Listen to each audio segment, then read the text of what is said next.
Hello and welcome to American Wasp with Deter McBusiness. It is Wednesday, September 4th, 2024. I have with me today special guest Connor, the progressive American from the Central Time Zone. And we are going to be talking about a lot of big ticket items such as the latest polls. And we're going to react to the Lex Fridman interview of Trump that came out yesterday. But first, I know Connor is worked up about a couple stories, and I want to let him lead off with those because they are one thing that you definitely heard about and another that you might not have yet. So, yeah, thank you very much for having me on again, Dieter. It's always a pleasure to be here. I wish it were on more happy circumstances. Recently, there was a shooting in Georgia at a high school, killed 4 people and injured 9. And it is absolutely infuriating, not only because many people have just lost loved ones, 2 of them are children, if I remember correctly, but also because this is a consistent problem. We have a massive gun problem in this country. There are more guns than there are people in this Right. country. And yet our lawmakers, our public officials across the country refuse to take action. And I've written in the past about how these shootings, whenever they happen, people inevitably react like I do and say, we need to take action. And the right inevitably responds by saying, how dare you politicize a horrible tragedy? The bodies aren't cold. The bodies aren't cold was a phrase they used to use a lot. And my response to that is, how many more have to die? How much time has to pass between from shooting to shooting before we actually start taking action and defend our citizens? Yes, these shootings are political. They are political by nature, they are political by the results because they are a public concern. Our citizens are dying and our government isn't doing a damn thing to fix it. So I at this point, I think everybody needs to say, firstly, there is no environment where this is acceptable. There's no environment in which this is justifiable.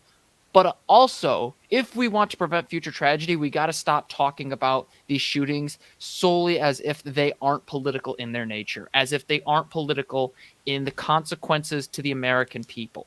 People died today because of this horrible shooting, because of our failures in our government and in our failures in our political institutions. So that's just my 2 cents on it. But I cannot stand the whole don't get political about shootings. Shootings are inherently political.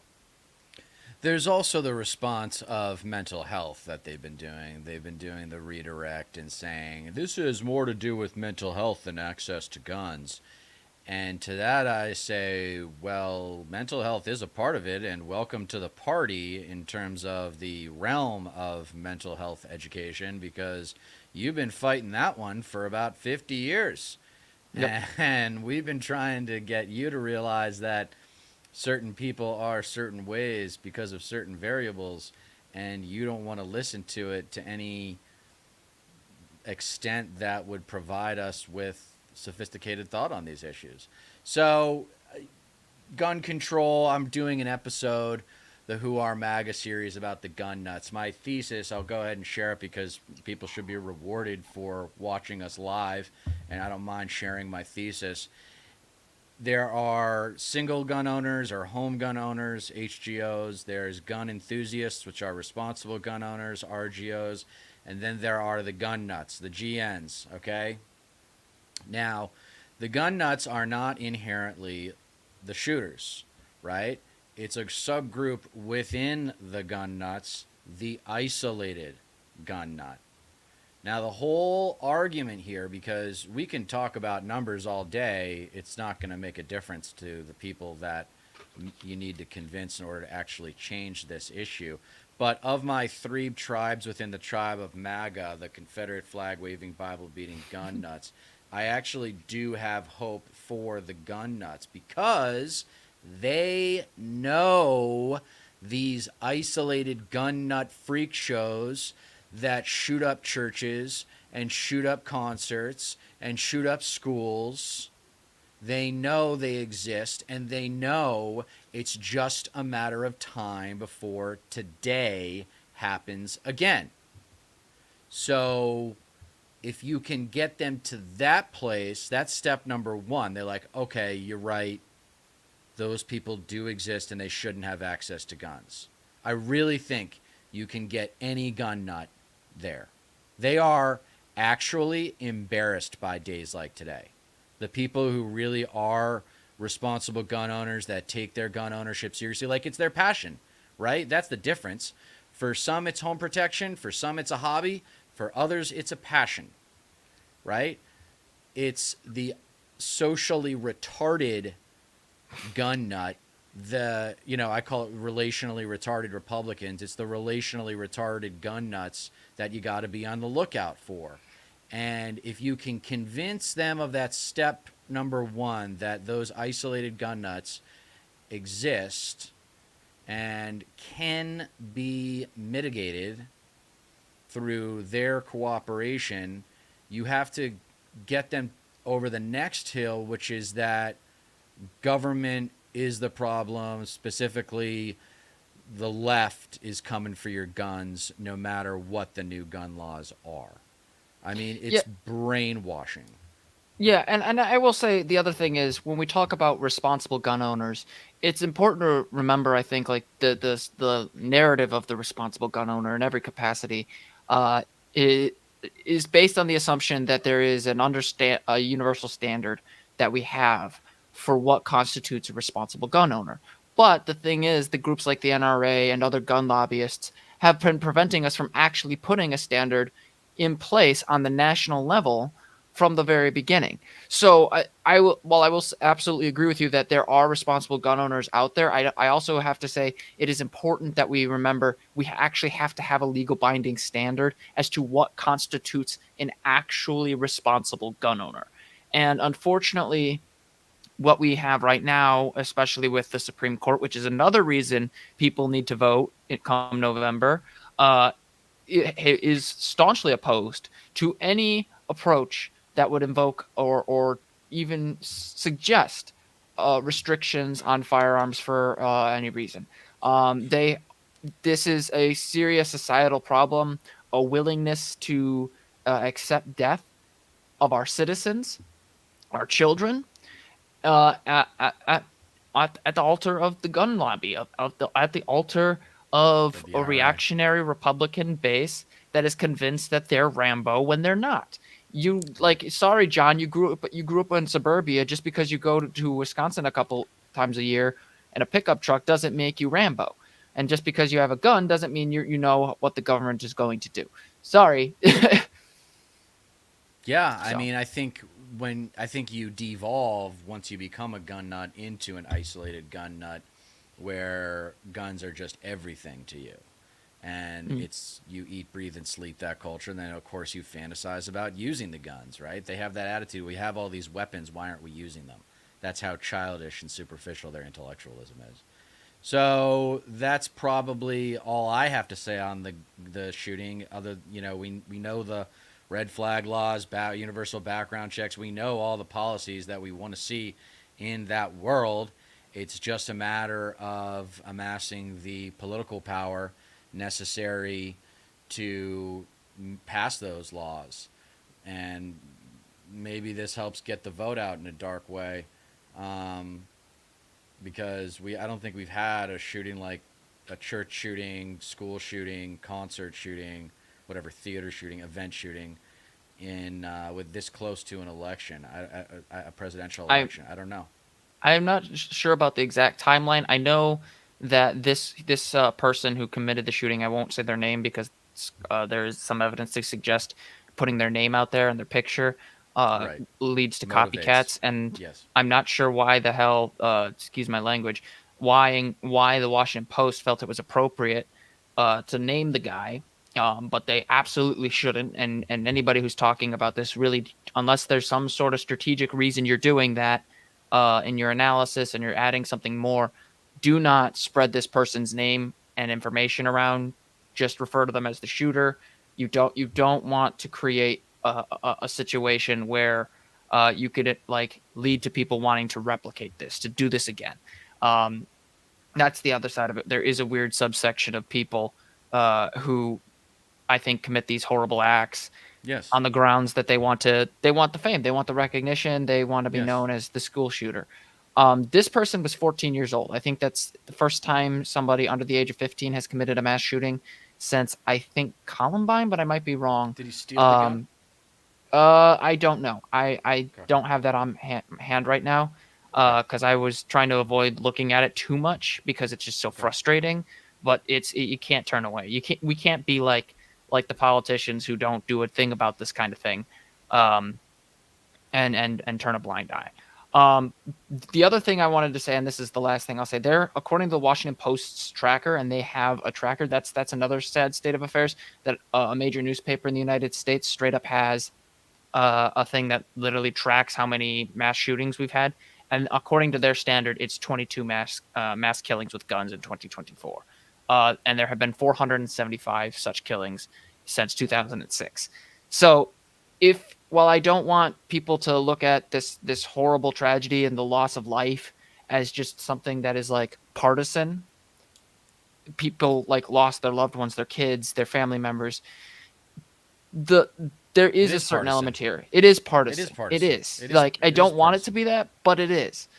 Yeah, This well, is we a should talk about that then, because I was thinking about this today. The cultural assumptions that we need to destroy if we're going to get real positive, big time change in this country. And one of them we've talked about before, which is American exceptionalism.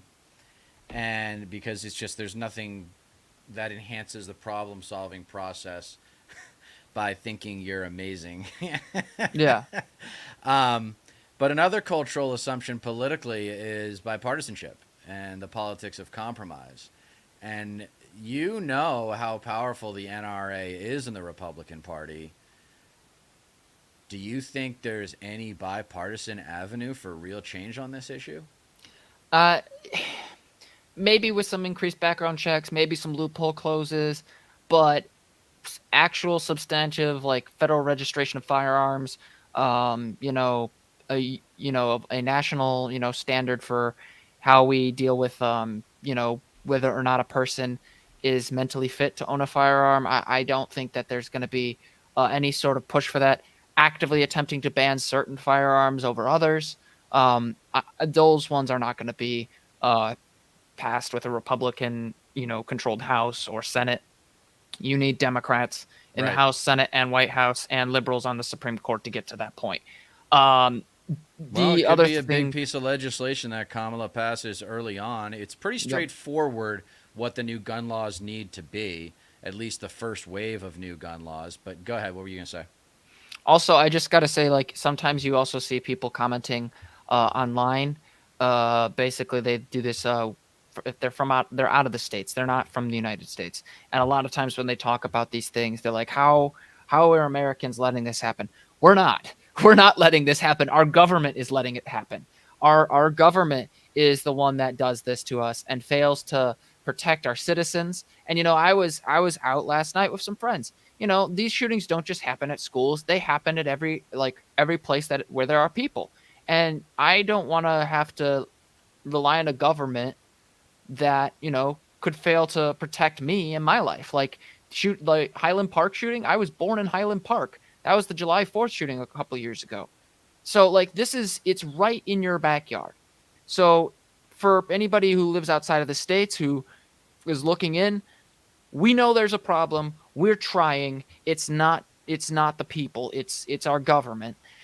Second of all, if you are able to vote and you're in the swing states, or if you're just able to vote in general and you haven't registered yet, go to iwillvote.com, please, because this is a public health crisis. This is something we have consistently had to deal with. In fact, one of the first protests I ever went to was a protest against the mass shootings that we continue to suffer from, and just the overall gun deaths that continue to be a problem in the United States. It is a political issue, it is a partisan issue, and it needs to be fixed and acknowledged as the issue that it is.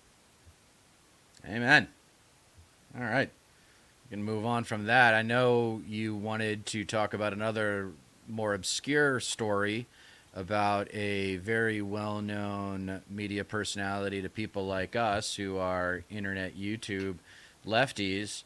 Lauren Chen has been indicted She has not been in, for She is not the one that's being Taking indicted. She's not the okay, one. but Lauren Chen's institution that she works for and founded has been caught taking money from the Russian government. Yeah, so basically what this is the here I have a CBS News right here. It was in the Southern District of New York. Two Russian operatives who work for Russian operatives. Well, they didn't register as such, but they work for RT, and they basically were funneling money to basically conservative outlet that Lauren Chen funded called Tenet Media. Um, Now, several of the contributors, like Tim Pool, I know Dave Rubin, these guys, I don't think they were aware. According to I think they both stated publicly that they were not aware of the nature of the funding for this organization, and I don't think. And from what I've read in the Washington Post and CBS News, it doesn't look like Tenet Media actually disclosed that they were receiving funds from Tenet Media, not from Tenet Media, from Russia Today. So this is basically what they were trying, and there were planned documents that the FBI got a hold of that showed the government that the Russian government was very interested in promoting isolationism, nationalism, and basically a lot of the American exceptionalism and immigrant fear that has been a large Xenophobia. part of Republican politics for the last 4 or 5 years. Um, it's or even more than that. So Russia it's loves the GOP. yeah, exactly. And so what this really goes to show, and I don't think Lauren Chen has commented on it yet. I know Russia Today, when they were reached out to by the Washington Post, they just responded with ha ha ha ha ha, which is totally not weird or strange in any way, shape, or form. But I think the thing that is especially annoying to me with this is not only are these people lecturing us about how we have to love our country, we have to love Right. our nation, and we have to be loyal to it in every possible way. And yet here they are, taking money from an adversary of the United States that is engaging in a war of aggression that has displaced millions in Ukraine and has contributed to the destruction of a major region of a major country in Europe. This is not patriotism.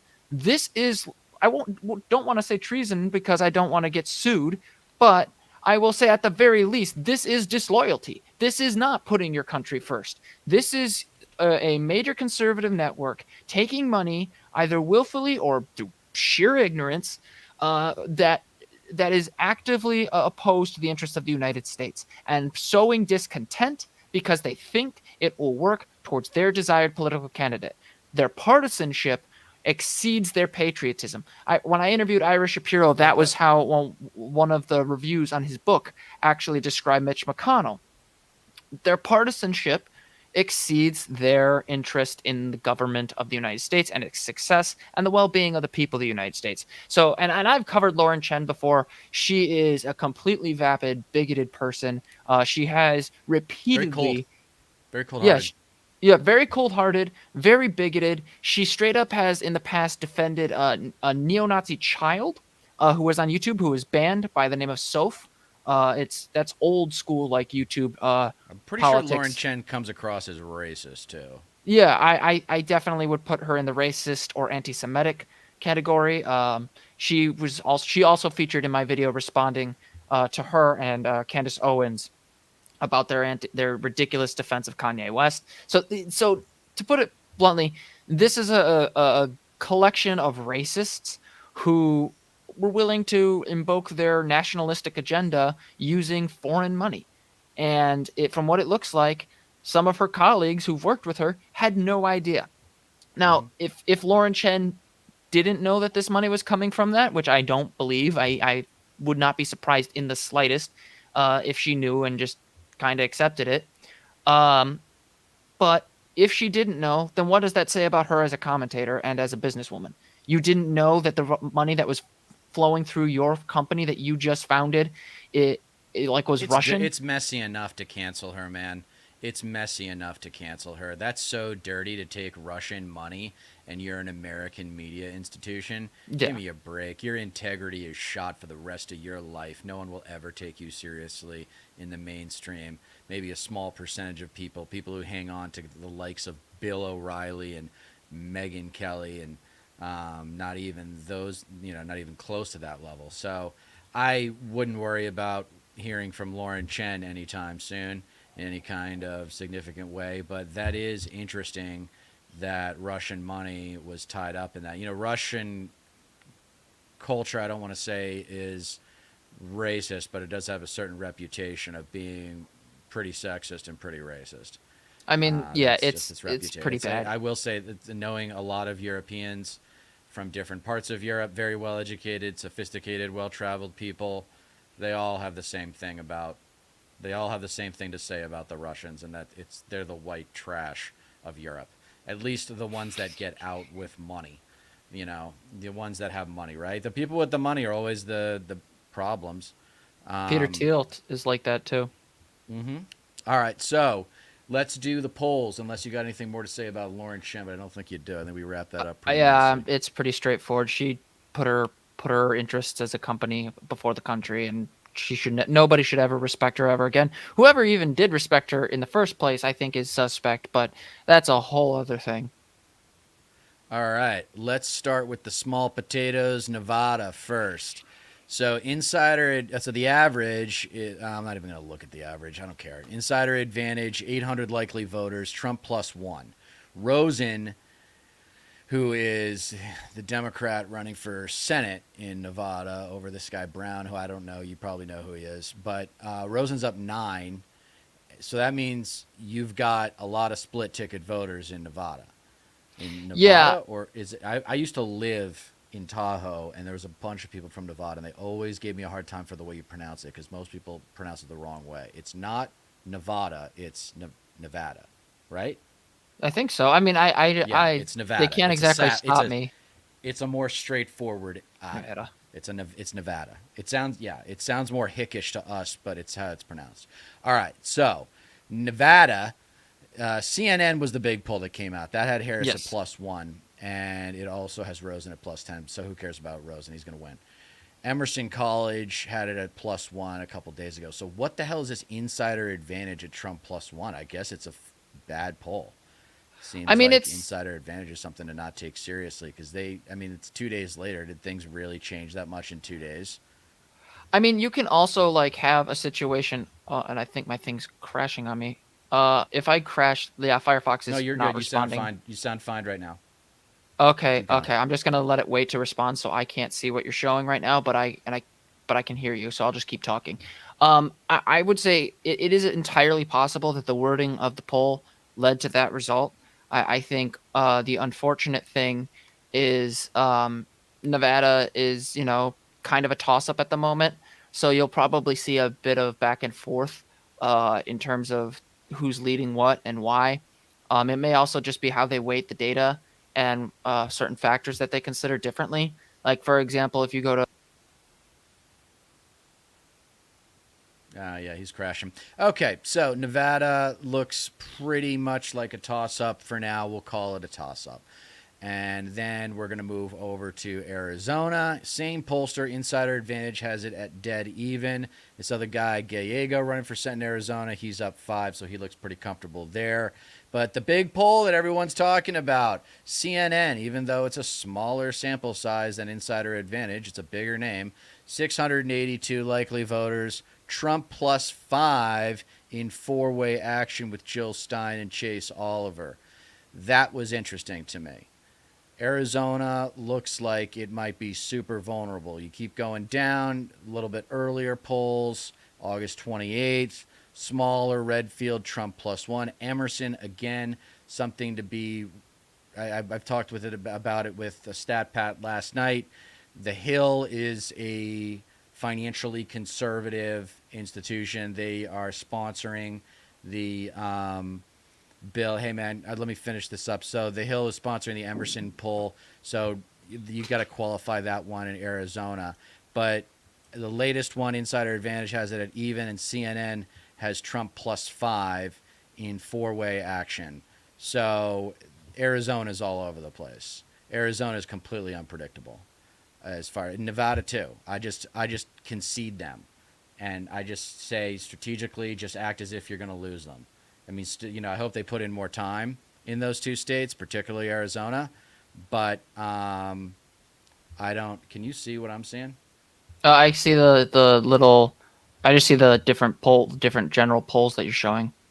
Okay, hold on. Let me do this again. Yeah, technical difficulties always it happens with these kinds of programs. For anybody who doesn't know how much of a pain it is to use some of these streaming programs and keep everything running, this is what we're Yeah, it just talking puts a about. lot of demand on your CPU and your Yeah. bandwidth too. On you, I think it's just it's the software. A lot of people are probably streaming right now. Anyway, so what do you think of Arizona? Insider Advantage has it at even, but CNN has Trump +5 in a four-way race.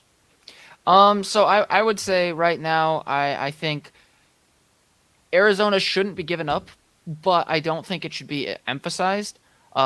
Because as much as Arizona is important, uh, it won't turn the tide if it won't be the most important state. I would say Pennsylvania is probably much more important, because if Harris wins that one, and since it looks like she's currently winning in Michigan and Wisconsin, then she wins the race. Now, I will say though, conceding that you won't get that state might not be the best way to go, just because if she doesn't get Pennsylvania and it's still kind of a little iffy right now, um, you might get into a situation where she needs either Arizona or Georgia, or North Carolina, one of those three. Um, and Yeah, so, so I've been talking about this a lot on the channel, but it's the Pennsylvania problem. yeah, So if Trump finds a way to win Pennsylvania, he's got a chance. If he doesn't win Pennsylvania, it's all over. And you have to make up those 19, exactly 19 or more electoral votes with two other states. yes, And that means, and Nevada and Arizona don't get it done. So you need either Georgia or North Carolina if you get Arizona, or if you get Nevada and Georgia, if you get Nevada and North Carolina, then you're good. So it's kind of interesting. You might want to nail down Nevada and then hammer North Carolina and Georgia and take your chances with one of those going your way, in addition to Pennsylvania. But giving up on Arizona isn't necessarily at this stage isn't a good idea. We want to make sure we're covering our ground. But of all the states that are in contention, arithmetically, it should be the last priority. Pennsylvania should be the first priority, followed by North Carolina / Georgia, and then Nevada, based on yes, these polls. yeah, and So this I is, go ahead. no, go ahead. Yeah, this is the thing I keep emphasizing to people, especially people who are skeptical of a Harris victory. As far as I'm concerned, I am not overly optimistic. I don't want to be like, oh, it's guaranteed, because nothing is guaranteed, and you should never in politics assume victory is secure until you've actually achieved the goal.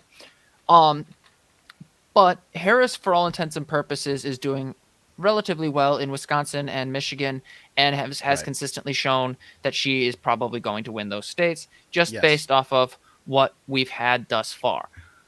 Pennsylvania, you cannot afford to throw Pennsylvania away. She could still win without Pennsylvania, but it would be No. extremely She impractical. It needs would be it's priority number extremely, one. It's yeah, priority number one. It's specifically Pittsburgh and a handful of other areas in Pennsylvania, because she's going to yeah. win big in Philadelphia. She's got to make sure people mail it in Philadelphia, because it's a pain in the ass to vote in Philly.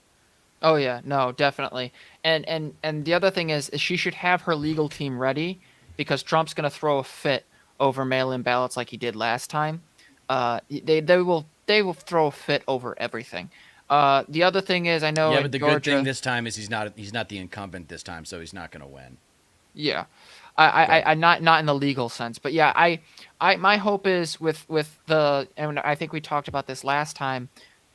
If you have like states like Wisconsin and Michigan voting one way, chances are Pennsylvania will do the same. It's Right. very rare that they split. 1988. So yeah, 1988 I think that was the one. Yep. I think in that case you've just got a situation where you need to just build momentum and just keep going until it's done. Yes. Nobody should assume that they're going to automatically win Pennsylvania, but I would say that I lean towards that Pennsylvania is probably going to be in a much better position for her in the coming weeks, but unless something particularly horrible happens. I think the other thing though is with the Walls addition to the ticket, I'm not too worried. Um, just cautiously optimistic. All right, so Pennsylvania, according to these polls, is just really even. Yeah. Really even. It's Trump +1 in four-way, according to Wick, which is interesting. And then there's the CNN. I don't know if it's here. Yeah, there it is. It's tied on the CNN SSRS poll, and that was also four-way. So that is probably your most reliable. And whenever you see a CNN poll or a Fox News poll, you're just automatically going to pay more attention to it. Yeah. It's just you know it's well financed. Those companies are monsters. Yep. And so let's move over to Georgia really quick. This one actually looks pretty good. Insider Advantage has Harris +1 and CNN Harris +1 in a five-way actually, with Cornell West. So that's still not comfortable though. It's still within the margin of error. It's all about who shows up.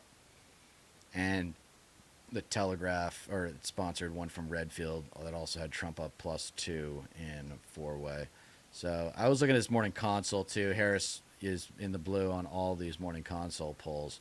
So, the momentum is what matters, right? That's what they always say.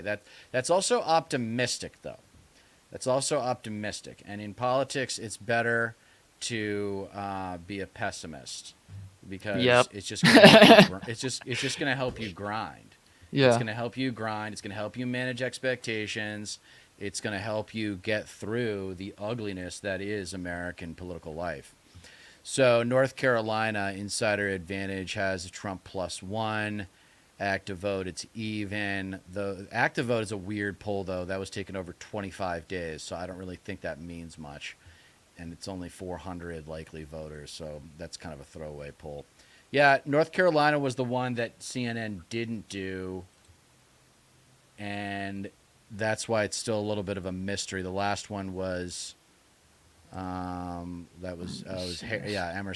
The one was sponsored by The Hill, had Trump +1.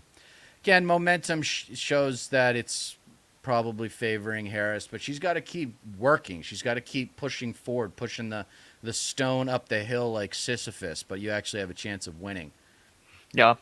I think the other thing that needs to be mentioned, and I just took a look at North Carolina's, and it's pretty consistently. I know there was a morning consult poll for like 3 days, but and they were kind of small. Right here. And they showed Harris like doing. Yeah, +2, +1, and even. Yep. And those are nice signs, but I also notice a bunch of like SoCal Strategies, 4 points, although the Red Eagle politics is involved in that. Emerson plus Trump +1. No, Trump Red Eagle's garbage. Throw Red Eagle away. Whenever you see Red Eagle, don't even look at it. It's trash. Yep, it was sponsored, and On Point Politics also did that. But I think this goes back to the Pennsylvania issue. North Carolina, I would say, still slightly leans towards Trump, although well within the margin of error. So, assuming Arizona and North Carolina are going to go to Harris or anything like that as a backup, might not be the best way. You just secure Pennsylvania. You focus hard on Pennsylvania, because Pennsylvania. They're going to focus hard on Pennsylvania. They're not going to make the Rust Belt mistake anymore. The Hillary Clinton's loss in 2016, I think, taught the Democrats the backbone of their party is the Rust Belt. It's like the foundation of the Democratic Party intellectually might be the Northeast and the East Coast in general, but its electability derives, and political power derives, from working class union people in the Rust Belt. Yeah. There's just no way around that. And like, it's the same like thing with like black voters. You cannot win as a Democrat without black voters. That's right. You cannot win as a Democrat without the Rust Belt. You really need to. I'm really glad. Like, I don't want to say I'm glad that 2016 happened, because it was a utter mess. But I will say I am glad that the lesson and like the smack in the face kind of occurred, that hey, nobody is entitled to power just because they've got name recognition, just because they were, the last name is Clinton. You gotta keep pushing. Married always. to a president and became a senator. I mean, she was intellectually qualified to be Oh yeah, president, but how corrupt with the Clinton Foundation? I mean, come on. Come Iraq on. War support. It was just it. There was too much. They thought it was a shoe in because Well, it was her time, right. It and was that's just her turn. ridiculous. Well, I mean, shame on Barack Obama for appointing her Secretary of State and breathing life back into her political career. He even said on the record, let's move on from the Bush Clinton era. And Yeah, then he appointed her Secretary of State, which is the best job in all of government. yeah, You and want to yeah. go ahead? I gotta also say I have my problems with Obama because of how much he moderated on things. Um, I will say part of it might have been that he thought the political environment required it, and if that's the case, fine. But the build up back of people who are the dog refuses to leave. That's something my dog would do to me if she could come down here. Uh, that's a good clip. The Democrats need to think, quite frankly, about how best to move forward, to have a new line of people that are leading the party forward, leading the party towards a better future. Not just being we're not Republicans, but hey, we're Democrats. We are here to change the country for the better, and here's how we're going to do that. And my hope with Harris in this election is that we kind of get the start of that. We did see a little bit of it in the opposition to Trump with people like AOC, but we've also seen some backsliding like Cori Bush and Jamal Bowman. So, Right on, man. Well, do you want to get into this Lex Friedman interview of Trump? yeah, I actually only saw clips of it. I didn't get to see the full thing, so this is a nice addition. All right, here we go. Lex Friedman, the robot himself. Notice the opening theme. We're gonna be hitting some WASP culture here pretty quick. And don't forget, the WASP culture is basically just the non-Catholic whites. That's the Yeah. way to think about the WASPs. So it's not just the descendants of the Brits; it's also the descendants of the Germans, not the Italians, though. Why? Because they're Catholic. Here we go. I don't know if you know this, but some people call you a fascist. Yeah, they do. So I figure it's all right to call them a Oh, that's a communist. hell of a way to start. They're getting smaller and smaller, They're getting smaller. right? I mean, people do respect you more when you have a big camera for some No, reason. it's cool. And about 20 guys that you pay a fortune to, right? All right. Should we up this speed? I You think said so. That's that probably a you good idea. love winning, and you have won a lot in life, Oh, in God. real estate, in business, in TV. That's what they In open politics, up with. you This is love what I'm winning. talking about. Remember from my very first episode, winning is what matters most. Intimacy, authenticity are expendable. Look at Trump. He's so fake. How can you Yeah. think this guy is real in any way? He's a fucking cartoon character. Yeah, yeah. Well, he's And you have he's won just a a lot in fraud. life. I mean, he's been a fraud from the very beginning. Mary Trump made this made this point in her book on him and how he was raised. The appearance was everything. The appearance of strength, the appearance of control, when really not being in control at all, is just You know how his central dad to made his his psychology. money, right? Yeah, real estate mostly, and then Yeah, also but some. he was he was a slumlord. Oh, So yeah. all this time we could have been calling Trump a son of a slumlord, and we haven't been. I don't know why Yeah. that didn't happen because it just rolls off the tongue. Calling him a scab works too. Yeah, it doesn't have the same rhythm. I don't know. I'm always thinking about how something sounds and then will therefore be retained by the audience. All right, Lex, take it away. You've done a lot of winning, Donald. Life, in real estate, in business, in TV, in politics. So let me start with a mindset, a psychology question. What drives you more, the love of winning or the hate of losing? Maybe equally, maybe both. I don't like losing, and I do like winning. I've never thought of it as to which is more of a driving force. You've been close with a lot of the greats in sport. You think about Tiger Woods, Muhammad Ali. You have people like Michael Jordan, who I think hate losing more than anybody. So what do you learn from those guys? Well, they do have something different. You know, the great champions have something very different, like the sports champions. And, you know, you have champions in other fields, but you see it more readily in sports. You see it over a weekend, or you see it during a game. And you see that certain people stand out, and they keep standing out. But it's there for you. It doesn't take a lifetime to find out that somebody was a winner or a loser. And so the sports thing is very interesting. But, you know, I play golf with different people, and there's a different mindset among champions. There's really a very different mindset. Deter Decree number 3, the artistic athletic divide. Famous people, the only ones that are conservatives for the most part, are athletes. They all have athletic predispositions. And if you're good at sports, you grow up in America, you play sports. It becomes a defining aspect of who you are without even realizing it. You are programmed to look at life within the context of competition. And that is a problem. Yeah. There's a I different, also say there's a different thought process. You there are people who I think do look at sports and they like see the team element that works, like working together, but the competitive element I think plays heavily into a lot of conservative ideology. So I definitely agree that like the theme of winning in terms of like how Republicans sell themselves definitely plays into the like athletic archetype. Yeah, and I had this conversation with a guy that I really respect recently, and I was telling him, if you're going to listen to either an actor or an athlete about politics, which one would you choose? And he said athlete, and I said actor. And I was like, are you kidding me, man? Like, actors, like, the whole purpose of acting is to represent the feelings of someone else, someone that's not you. That's what's called empathy. That's what's called performance empathy. I don't know if that's actually a term, but that's what the frickin' concept is. So the craft, why they are famous, what they do, what defines them is by definition empathetic. And what defines athletes is by definition unempathetic. The whole purpose of competition is to find out who's better than who. Give me a break. And that's the source of so many social problems in our society. So many social problems in our society derive from our obsession, our downright obsession with competition.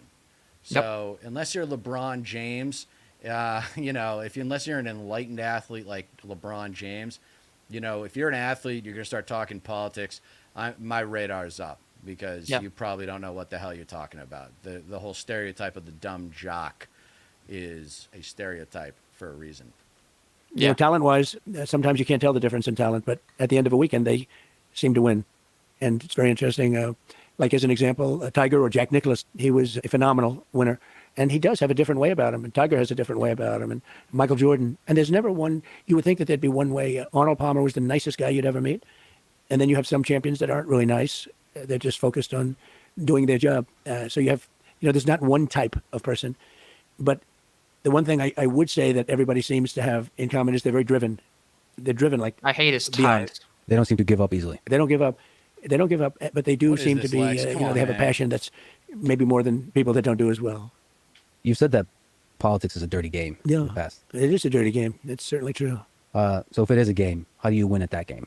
Well, you win at that game by getting the word out and by using sense. You have to have a feeling where it's going. You also have to have a feeling of what's right. You can't necessarily just go what's popular. You have to do what's good for a country if you're talking about countries. But you have to get the word out. And you have to just continuously, like, for instance, you have a great show. You have a great podcast. It's very well watched. And I'm sitting here and I do this. A lot of people see it. And I do other things. And a lot of people Very, very popular, great ratings. see that. Yeah, And I he's go always traditional talking. also. You have He's He has always a talking problem about with it in size. those terms. He has this concept of size. He's a constant promoter. traditional Basically, television, yeah. which is getting a little bit. Yeah, I mean, he's just the most successful self-promoter of, the 21st century. Older and maybe less significant. Could be less significant. I don't know, but it's changing a lot. The whole plane of platform is changing a lot. It's changed a lot in the last 2-3 years. But from a political standpoint, you have to find out what people are doing, what they're watching, and you have to get it. You have to get on. I just see that these platforms are starting to dominate. They're getting very big numbers. I did Spaces with Elon, and they got numbers like nobody's ever heard before. Oh my So God. this is He's so you obsessed wouldn't with do that size. on like radio. You wouldn't do those numbers no matter how good a show. You wouldn't do those numbers on radio. You wouldn't do them on television. You've been successful in business. You've been successful in politics. What do you think is the difference between gaining success between the two different disparate worlds? Yeah, and it's different, very different. I have a lot of people that are in business that are successful, and they'd like to go over to politics. And then you realize they can't speak. They choke. It's hard to make a speech in front of that. Let's say you're talking about a big audience, but I get very big audiences. And, for many people, it's virtually impossible to get up and speak for an hour and a half Very big. and Very big audiences. have nobody leave. The best it's not an easy thing to audiences, do. everybody agrees. And it's an ability. But I have many people that are very, very Everybody knows. successful in business, would love to do what I did, and yet they can't pull the trigger. And in many cases, I don't think it would work. Almost for everybody, it's not going to work. It's a very tough thing to do. It's a big transition. And now, if you talked about people in the business and politics going into business, likewise, that wouldn't generally work out so well either. It's different talents, it's different skills. I have somebody who wants to go into politics so bad, but he's got a little problem. He's got stage fright. Now, he's a total killer, but if he gets up into a stage in front of people, he doesn't do well. To put it mildly, actually, I mean, he does badly. So you have to be able to make hard decisions like you do in business, but also be able to captivate an audience. Look, if Okay, you're a I have politician, something you to be say able about the speak in front business of large thing here. crowds. There are a lot of people. What is the obsession in politics with people being businessmen? Just because you were good at being in business does not mean you'd be good in government or that you have the moral character to be in government. There's this consistent fetishization of just nonsensical so-called business excellence that I can't for the life of me understand. I don't understand why there's so much emphasis on the business side of things. Business is about making money. Government is about serving the people. The values are different. And that I think that's one thing like that I think America needs to come to terms with in a soon, because this kind of stuff happens when you fetishize businessmen. So there are two reasons why people on the right in particular fetishize businessmen in wanting them to get involved in politics. The first is that politics in America is dominated by lawyers, and businessmen come across as a valid, intellectually valid alternative to a lawyer being in an executive role. There's this idea that you have to prove yourself outside of government. Being an outsider is appealing. If you prove yourself outside of government as a winner, then you're going to get into a position of power and win for your constituents. Since conservatives frame everything according to competition, they don't think in terms of like what happens to the losers, what happens to the people who tried to start a business and failed. They don't care about those people. Those people don't exist to them in their minds. And this comes down to capitalism in a fundamental way. These people are false gods. They are false messiahs to the moneyed right. And they have a Deter decree number 7, just because someone is the best or among the best at what they do doesn't mean they're good at anything else, much less everything else. American capitalism, and I'm trying to call it conservative capitalism, because I don't want to make it seem like capitalism couldn't work. I think there's a version of capitalism that could be pretty good, but we're not even close to it. But conservative capitalism puts forth billionaires, particularly tech entrepreneurs like Elon Musk and Peter Thiel, at the forefront of their false gods.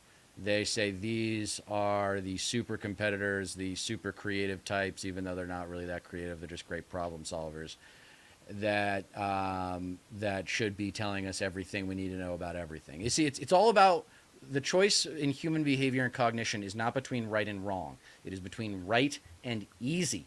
It is easier to have one source of information. It comes back to like religion too. Why is there only one God? Because it's easier to understand the whole concept of religion. It's easier to understand the whole concept of capitalism if we have these false symbols to represent their false integrity and their false meritocracy, their false sense of fairness. And I would say, my attitude is that this theme that you mentioned here is part of the reason why our government is such a mess. We have, I think, a lot of people who think with that winning at the expense of, anybody else it's fine so long as we're winning.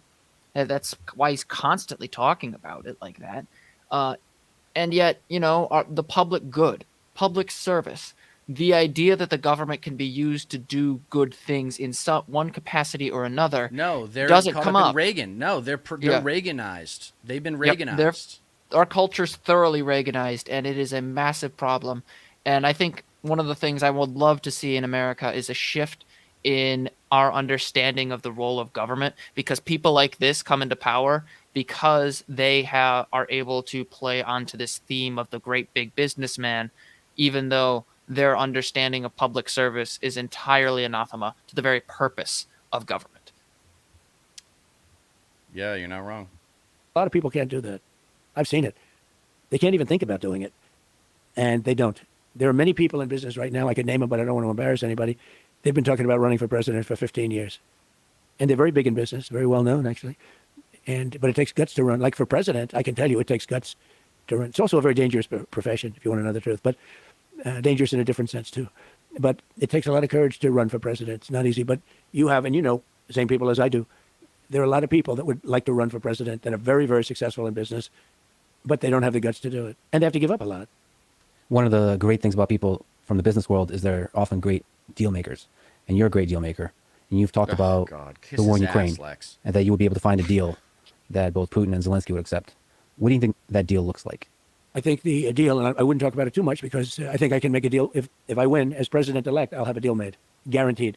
That's a war that shouldn't have No, he happened. won't. It's terrible. No, he won't. Look, Biden is the worst president in the history of our He's just a country, salesman. and she's probably worse than him. That's something that should have never happened, but it did happen, and now it's a much tougher deal to make than it would have been before it started. Millions of people.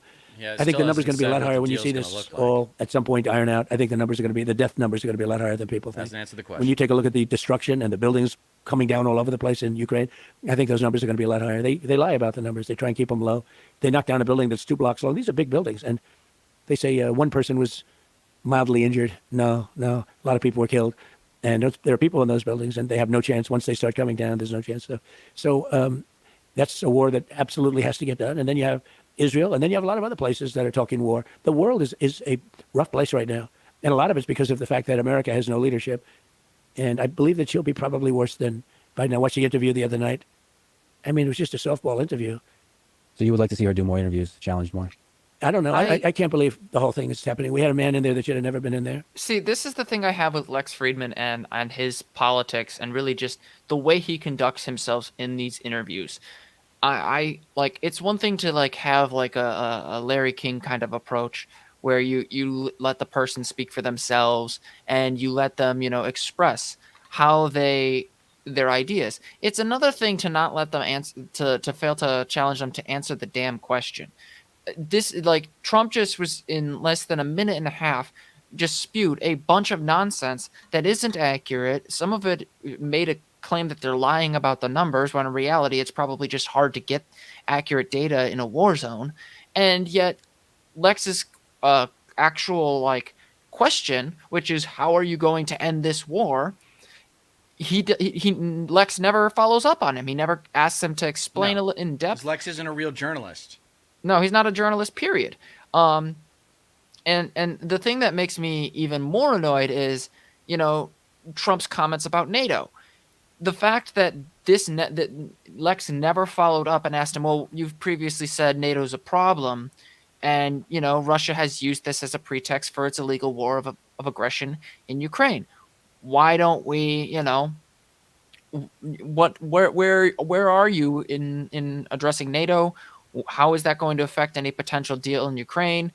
All of these questions should be straightforward. And I don't even have a degree in journalism. I just kind of taught myself. These are things you should be asking when you have a high-profile interview like this. Like I interviewed Ira Shapiro about the Senate and how someone like Mitch McConnell came along. And in the interview, I kind of challenged him. And I like Ira. He's a very good, an excellent guy, and I think his scholarship is pretty strong. Not to mention his experience in the Senate. But I said, hey, what prevents a Democratic equivalent of Mitch McConnell coming along? And I don't. And he didn't. He answered the question. He said he didn't think that was likely. I disagree. I think there's a lot of people in the Democratic Party who would cause some problems if they were like Mitch McConnell. But at the very least, I challenged his premise because that's what an interviewer is supposed to do. They're supposed to try and push back. And, this is just not it. I'm so annoyed with this. They kept them in a basement. They used COVID. They cheated, but they used COVID to cheat. They cheated without COVID too. But you had somebody in there, and now we have a woman that is not. I mean, she couldn't do an interview. This was a really soft interview. This is an interview where they're given multiple choice questions, multiple guesses. I call it multiple guess. And I don't think she did well. I think she did very poorly. How do you think you'll do in the debate coming up? Do you know who to blame, by the way, for media becoming corrupted by the for-profit motive? There is a couple of people. Randall Smith with Alden Global Capital is the one that just started gutting up the newspapers. When was that?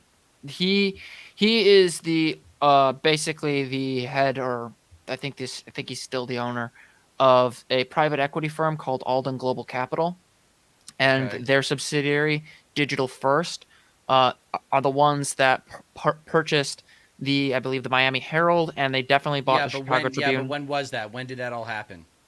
It's been happening throughout, I think, the last 20 or so years. Yeah, The so Chicago Tribune was a couple. there's a specific piece of legislation. You know about the fairness doctrine. Yeah, yep. But okay, that's where you're going with that. the bigger one was the 1996 Telecom Act from Clinton. Clinton's four horsemen of the apocalypse. Okay, crime bill, Telecom Act, NAFTA, and what was the other one? Crime bill, NAFTA, telecom. Did I mention? Anyway, I'll think about. We'll get back to it, and I'll think about it in a second. But In yeah, a few days. So I've done a lot of debating, only as a politician. I never debated. My first debate was the Rosie O'Donnell debate, right? The famous Rosie O'Donnell debate, the answer. But I've done well with debates. I mean, I became president. Then the second time, I got millions more votes than I got the first time. I was told if I got 63 million, which is what I got the first time, you would win. You can't not repealing Glass-Steagall. win. oh yeah. And I got millions of more votes than that, and lost by a whisker. And look what happened to the world with all of the wars and all of the problems, and look what happened with inflation, because inflation's just eating up our country, eating it up. So yeah, it's too thanks bad, to your but, deregulation. there are a lot of things that could happen. We have to get those wars settled. If he froze prices at the start of COVID, by the way, I was talking about this with StatPat last night, he would have won re-election easily if he had just Probably, frozen yeah. prices at the break of the crisis. We have to get. I'll tell you, you have to get Ukraine done. If That he could had end been up in a more third world war. competent. So could the Middle East.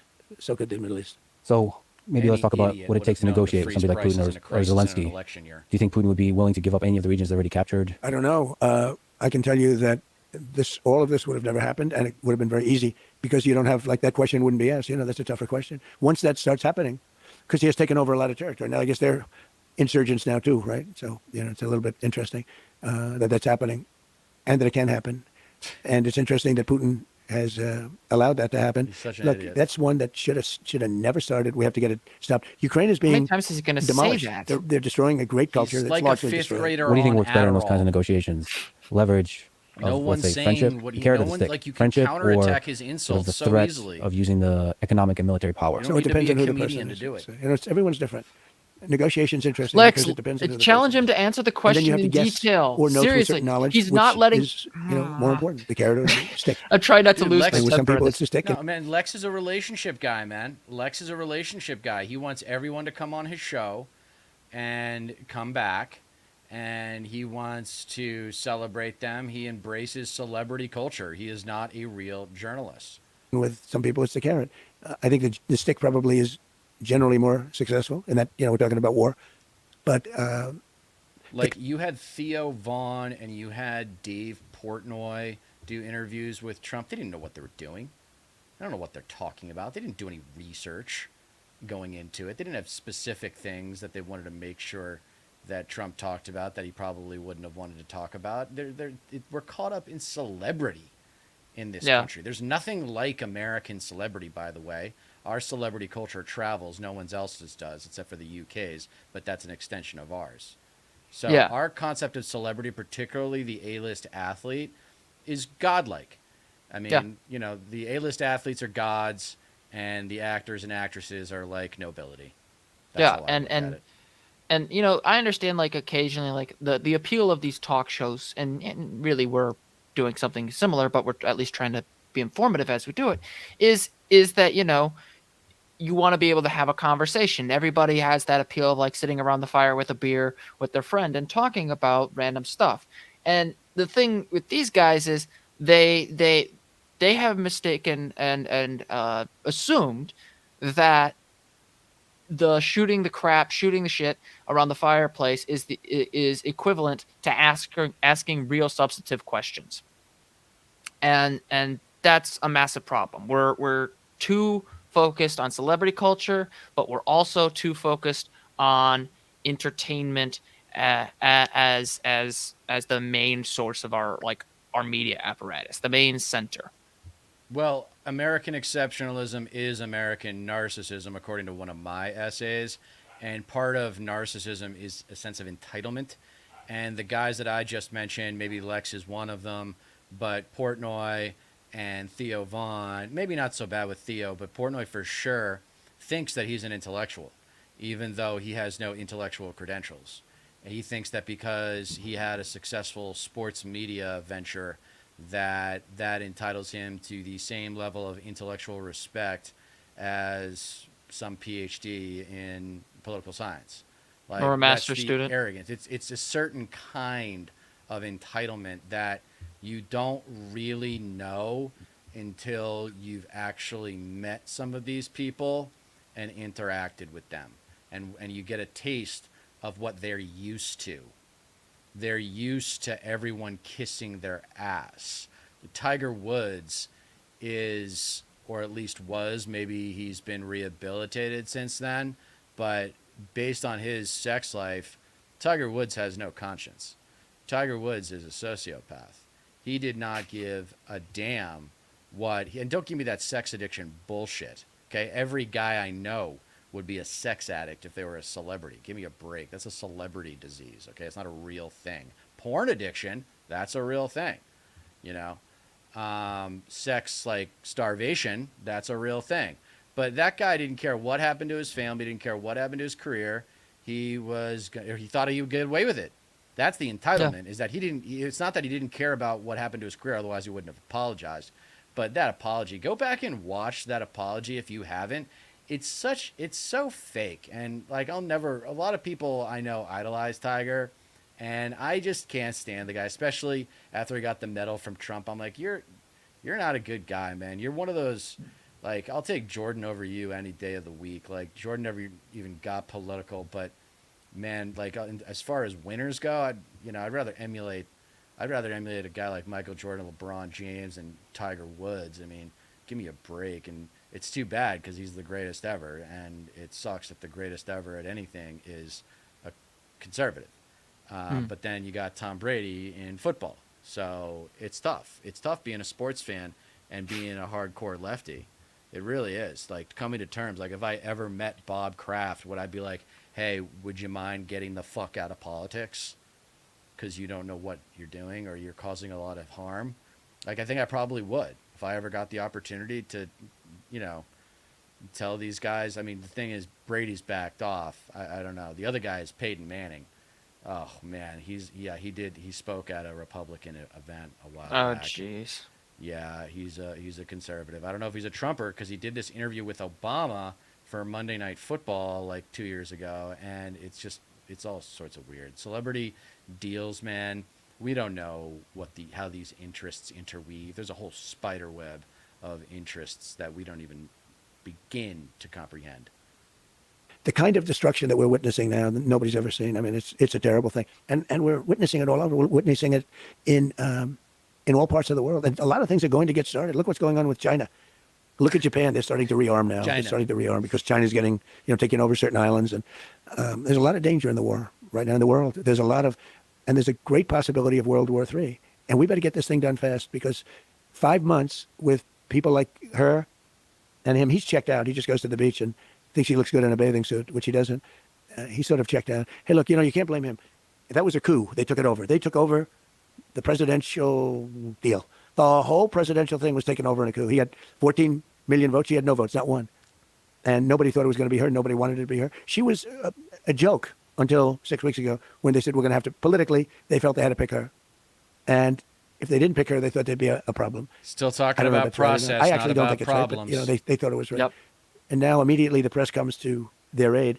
If we can go back to China Yeah, exactly. on Hey, negotiations, Lex. how do we Nice. avoid war with China in the 21st century? Well, back on here's topic. the problem. If I tell you how, and I'd love to do it, but if I give you a plan, like I have a very exacting plan how to stop Ukraine and Russia, And I have a certain idea, maybe not a plan, but an idea for China, because we do. We're in a lot of trouble. They'll be in a lot of trouble too, but we're in a lot of trouble.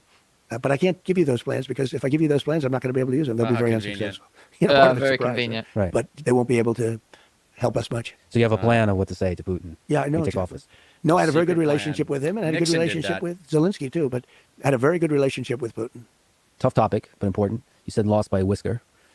I'm an independent. I have a lot of friends who are independent, many of whom like your policies, like the fact that you're a deal maker, like the fact that you can end wars, but they are troubled by what happened in the 2020 election and statements about widespread fraud and this kind of stuff, fake elector scheme. What can you say to those independent voters to help them decide who to vote for? Right. I think the fraud was on the other side. I think the election was a fraud, and many people felt it was that, and they wanted answers. And when you can't challenge an election, you have to be able to challenge it. Otherwise, it's going to get worse, not better. And there are lots of ways to solve this Fraudulent problem. Go to paper electors ballots. is not a challenge. easy way, It's an I mean, attempt paper to ballots. overthrow. Like Listen, this whole thing is just.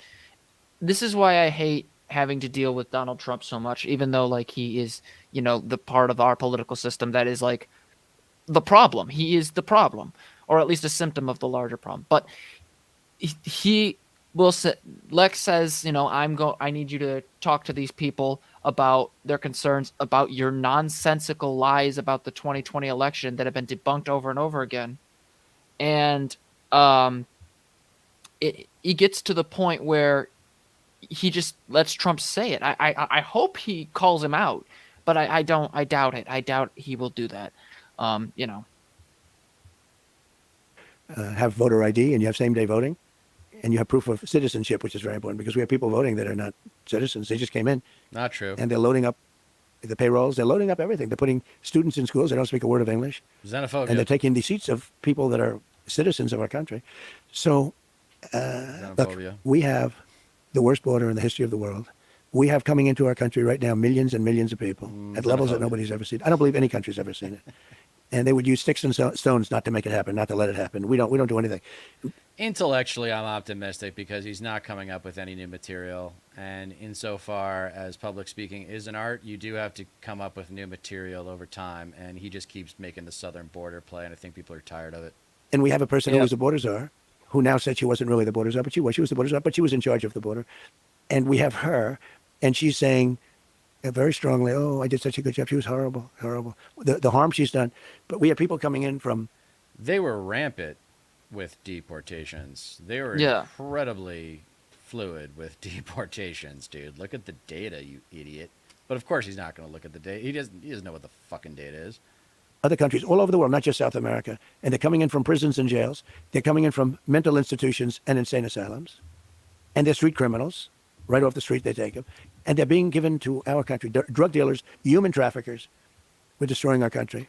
This is a sin what's been allowed to take place over the last 4 years. We're destroying our country, and we'll see how that all works out. But it's not even believable. And now you saw in Aurora, Colorado, a group of very tough young thugs from Venezuela taking over big areas, including buildings. They're taking over buildings. They have their big rifles, but they're taking over buildings. We're not going to let this happen. We're not going to let them destroy our country.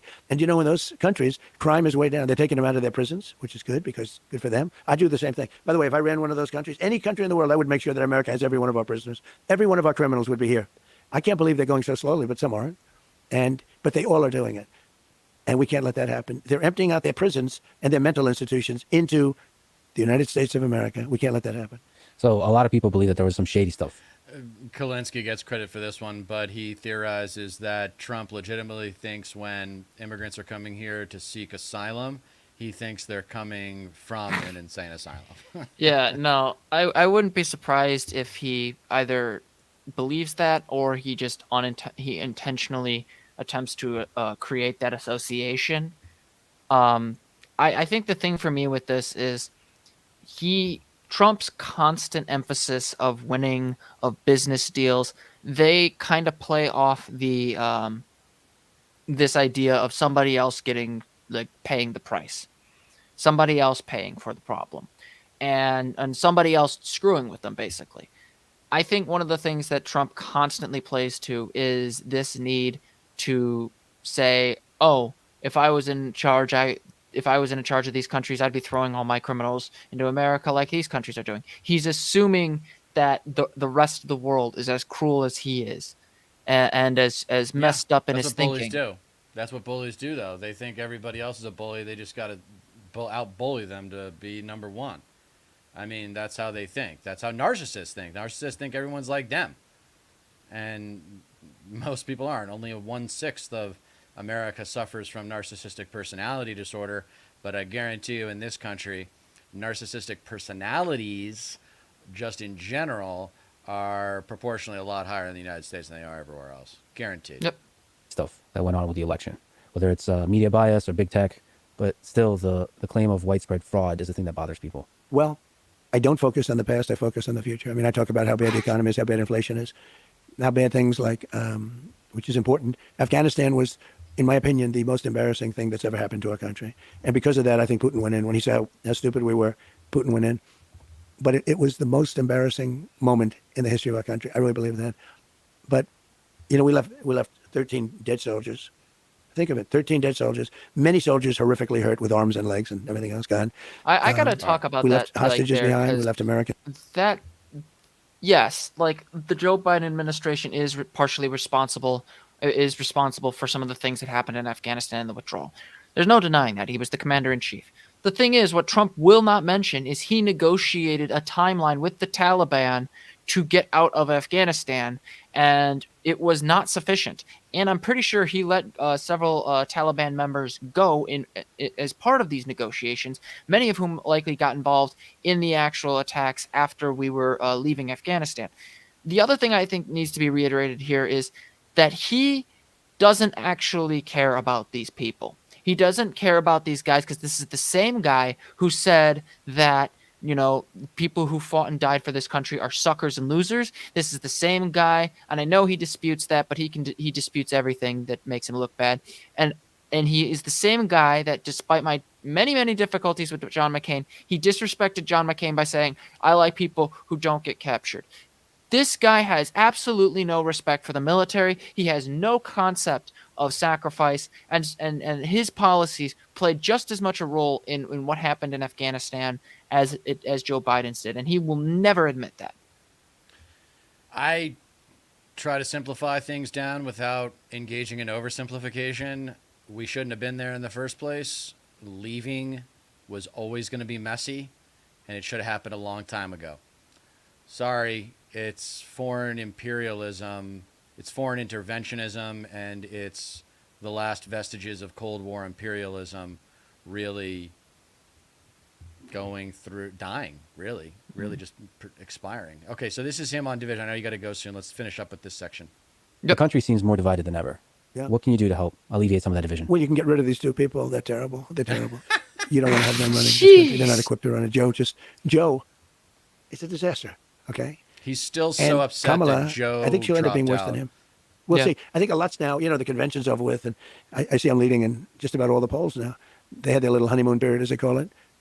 And we'll see how that all goes. Who knows? So. That's a From my lie. personal You're not opinion, doing I think well you, polls. you are at your best when you're talking about a positive vision of the Okay, but, future like, versus the polarization criticizing the other thing. side. Yeah. You know, I have my problems with mainstream journalists every now and then, but like Ezra Klein wrote a book called "Why We Are Polarized." If I remember the title correctly, I read it a year ago. The thing that he emphasizes is there are divisions, but there should be in some cases, because there are certain issues that require us to hash it out, to take sides. Yeah, like abortion, like we did yeah. 60 years ago with abortion. Yeah, and or just in terms of contraception in general. You know, there is an element here of what role does the government have in people's health care? Those are the life and death like issues for many people. And yeah, we're going to have to argue about them, and it's not going to be nice. But nothing in the public eye is going to be 100% nice. And Trump isn't polarizing. He's confusing. He's chaotic. He adds chaos to an already polarized political atmosphere. So this thing about like, oh, we're so divided. We are, but part of it is just the inevitable result of our political system and Trump himself taking advantage of the problems in the body politic. Well, you tell me who's more reasonable, Well, anyway, let's get back I think into you have it. to criticize, though. I think they're nasty. They came up with a story that He's blaming Kamala and Walz for being divisive when he's been around for 8 years. You got to love that. And Kamala's just became the nominee and was not involved in the Biden administration really all that much in the first few years. I Yeah. look down and I call soldiers that died in World War One suckers and losers. Okay. Now, number one, who would say that? Number two, who would say it to military people? Nobody. It was a made-up story. It was just a made-up story. And they like to repeat it over again. They know it was made up. I have 26 witnesses that nothing was said. They don't want to hear about that. Like she lied on McDonald's. She said that What? that she worked at McDonald's. It's not a big lie, but it's a big lie. It's so, I mean, they just went and they checked.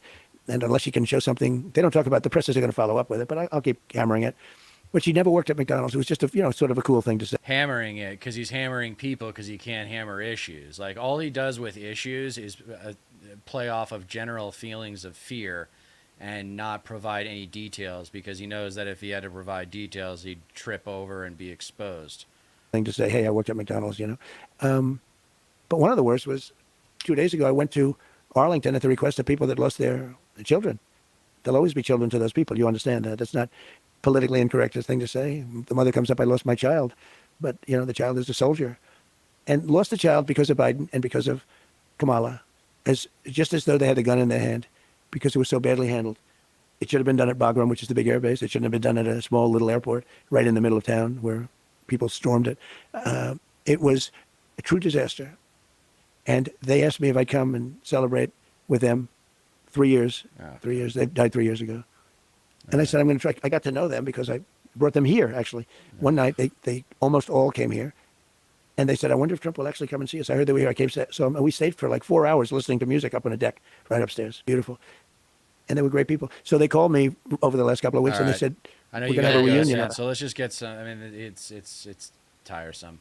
Let's get some parting thoughts from you, my man. You're our favorite guest here at the Left Coast Live Mafia. So I'm catching up to you on the subscribers, man. You got to Yeah, I gotta upload more. Yeah. Yeah. I look. We all know where this has to go. The current state of our country and just the political system in general cannot survive another Trump presidency. You've seen we've been going at it over this interview for quite some time, and quite frankly, it's more of the same nonsense by a man who, for all intents and purposes, is a narcissist. And Yeah. you don't give a narcissist power. You don't give him the reins of government ever, and we shouldn't have given it the first time. But we also have to really hunker down and keep pushing. Nothing is guaranteed. Everybody needs to get out and vote, and make sure that Donald Trump never has power ever again. Cannot not impact our electoral system. Can't impact our judicial system. Everything. And not only in the presidential races, you also look into who your congressman is, if they're facing a challenger or Yes, if they're do some down ballot research. Yeah. Do some Yes. down ballot research. It doesn't take that long to figure out which way you want to vote. Just do some research. Take a look into ballot initiatives. Take a look at who your state rep is. I know who mine is. Politics is frustrating, and you saw me get a little frustrated there with Trump and Lex Fridman, or however you pronounce his name. But it's really important.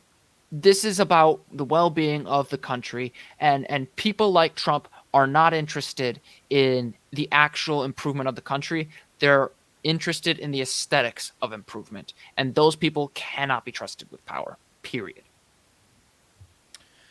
It's well put, Connor. We'll end it on that note. Thank you guys for tuning in. Please, if you haven't already subscribed, get others to subscribe because I'm trying to grow, trying to hit 500 by the time Election Day rolls around.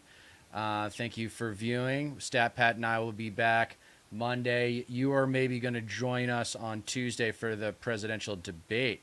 We were hoping you can make it, Connor, but if you can, we'll sort that out. But until then, we are reminding you that you don't get change in America by asking nicely. Please check out my old essays if you haven't. Check out the old episodes. I put a lot of work into those essays.